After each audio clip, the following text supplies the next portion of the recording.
Hey guys, welcome back to my channel. இன்னைக்கான recipe வந்து கொண்டக்கடலைனாலே ரொம்ப ஹெல்த்தி. அதை கொஞ்சம் மாடிஃபை பண்ணி இன்னும் கொஞ்சம் டேஸ்ட்டாக ஹெல்த்தியாக சாப்பிடலாம். வாங்க வீடியோக்குள்ள போகலாம்.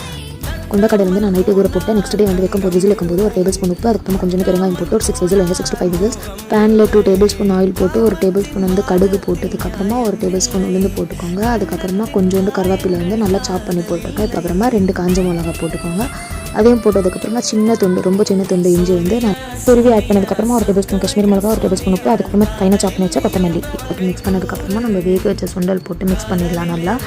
உங்களுக்கு வந்து தேங்காய் ஆட் பண்ணணும்னா கூட நீங்கள் வந்து பாதி தேங்காய் துருவி ஆட் பண்ணிக்கலாம். கைஸ், எனக்கு மாங்காய் பிடிக்கும்னு சொல்லிட்டு நான் வந்து கொஞ்சம் மாங்காய் துருவி போட்டிருக்கேன். உங்களுக்கு இல்லைன்னா கூட நீங்கள் தேங்காய் போடலாம். பசங்களுக்கு கொடுக்குற மாதிரி இருந்துச்சுன்னா ஈவினிங் ஸ்நாக்ஸாக கூட கொடுக்கலாங்க. சூப்பராக இருக்கும், எம்மியாக இருக்கும். ஓகே, இந்த வீடியோ உங்களுக்கு பிடிச்சிருந்துச்சுன்னா லைக் பண்ணுங்கள், ஷேர் பண்ணுங்கள், கமெண்ட் பண்ணுங்கள். சப்ஸ்கிரைப் பண்ணாதவங்க சப்ஸ்கிரைப் பண்ணுங்கள் காய்ஸ். பக்கத்தில் இருக்க பெல் ஐக்கானை கிளிக் பண்ணுங்கள். ஓகே, இந்த வீடியோ என் கார்ட் போட்டு முடிக்கிறேன். நெக்ஸ்ட் வீடியோவில் மீட் பண்ணுறேன். பாய், ஸ்டே டியூன்.